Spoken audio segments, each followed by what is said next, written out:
Nabila Benatia vient de faire un don pour la fille et l'ex-femme de George Floyd. Elle réagit à cette phase difficile et se confie sur les effets de la crise du Covid sur son business.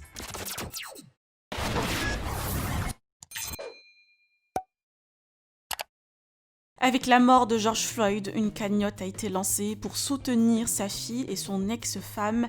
Nabila et Thomas viennent d'annoncer leur participation à cette cagnotte. La maman de Mylène a préféré ne pas demander à ses fans d'en faire pareil, compte tenu de la situation difficile de certaines familles avec le Covid-19. D'ailleurs, elle a même confié de se battre au quotidien pour préserver les emplois de ses sociétés suite aux effets de la crise sur son business. Je vous laisse avec ces confidences. Vous pouvez partager avec moi vos avis en commentaire et n'oubliez pas de liker la vidéo et de vous abonner à la chaîne. Je suis très contente parce qu'on a fait un don pour la fille de George Floyd, donc qui s'appelle Gianna Floyd.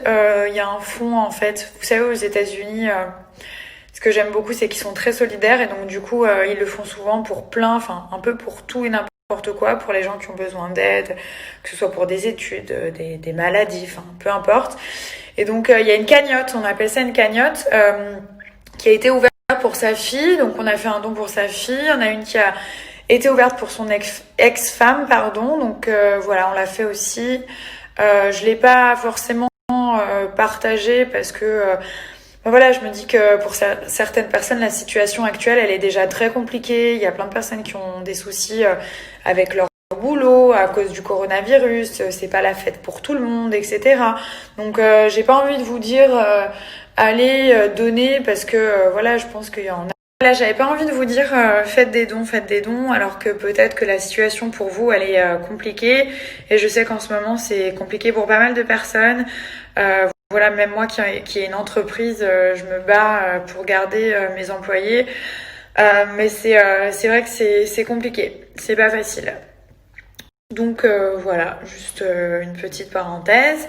Bien entendu, je suis toujours aussi scandalisée par la situation, que ce soit en France ou aux États-Unis, parce qu'il y a aussi un drame en France, parce que je parle des États-Unis, mais je suis française et je vois ce qui se passe. C'est très grave, l'affaire Traoré, donc ce jeune homme qui est mort en allant chercher ses papiers d'identité. En fait, on peut pas, ça sert à rien à chaque fois de rappeler les casiers judiciaires ou alors ah oui mais il a fait ça, on s'en fout. En fait, vous rendez pas compte que la situation est grave, que c'est très grave, qu'on ne peut pas tuer des gens comme ça. On est des êtres humains, il y a des lois, il y a des règles, il faut qu'elles soient appliquées pour tout le monde, pas uniquement pour les civils, mais aussi pour la police, pour les policiers. Les règles, elles sont pour tout le monde pareil. Il y a personne qui est au-dessus de personne.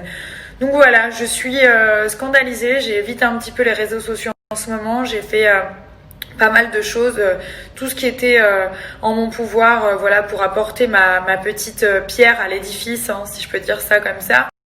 Mais voilà, c'est avec des petits riens qu'on fait un grand quelque chose et voilà, maintenant je suis scandalisée, j'essaie de pas trop regarder parce que ça me fait quand même rire parce qu'on parle quand même d'une personne qui est morte et on essaye de justifier par oui, mais il avait un casier judiciaire. Écoutez les gars, quoi que l'homme ait fait, personne ne mérite la mort.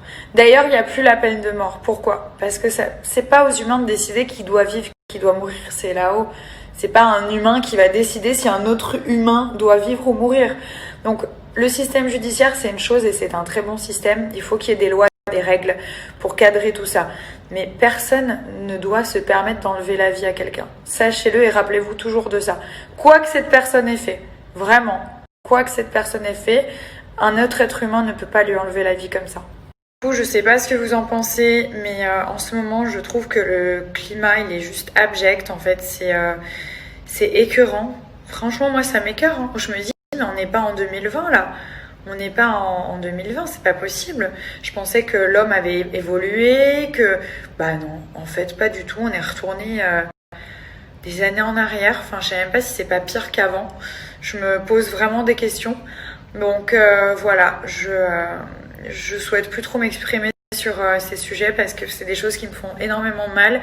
Je sais pas comment je vais réussir à expliquer ça un jour à mon petit garçon parce que c'est vraiment triste en fait. Et c'est comme un truc mais incroyable que j'ai vu, genre un projet de loi qu'ils essayent de faire passer en disant On ne peut plus filmer et diffuser les arrestations et les violences policières, enfin un truc comme ça, genre en gros ils sont protégés, ils ont le droit de faire ce qu'ils veulent et on n'a pas le droit de filmer et de diffuser, alors que genre filmer c'est la seule chose entre guillemets qui nous protège, c'est la seule preuve qu'on a, parce qu'après c'est toujours pareil, c'est la parole de l'un contre l'autre. Mais là, la vidéo, c'est génial. Moi, je suis trop contente de vivre dans ce millénaire parce qu'au moins, il y a une preuve, il y a une vidéo. Et quand il y a une vidéo, on peut rien dire. Voilà, regardez ce qui s'est passé. C'est pas genre on explique, etc. Là, il y a la preuve, il y a la vidéo. Donc cette loi, faut absolument pas qu'elle passe. D'ailleurs, je vais vous mettre un lien qu'il faut signer pour pas que cette loi elle passe. Ça aussi. En fait, ils ont fait un projet de loi qui empêcherait la diffusion des images policières, donc des violences policières, etc. Genre qu'on n'aurait plus le droit de le diffuser. LOL, MDR. Donc il y a une pétition, j'arrive pas à vous mettre le lien parce que je pense qu'il y a eu assez de signatures et donc du coup voilà, c'est passé. Mais je vais vous mettre le projet de loi qui est juste mais j'ai même pas de mots, c'est n'importe quoi. Donc du coup les policiers ils bénéficieraient genre d'un droit à l'image, genre qu'on n'a pas le droit de les filmer quand ils font des débordements et tout ça, et qu'on n'a pas le droit de diffuser les images. Alors eux, genre voilà, ils sont tout gagnés. Donc là, je pense qu'il y a eu assez de signatures, ça a fait un scandale sur les réseaux. Mais voilà, des trucs comme ça, genre c'est vraiment n'importe quoi. Heureusement que c'est qu'un projet de loi et que je pense que ça ne va pas passer. Bref, tout ça pour vous tenir un petit peu au courant et aussi vous donner mon point de vue sur plusieurs choses. Voilà.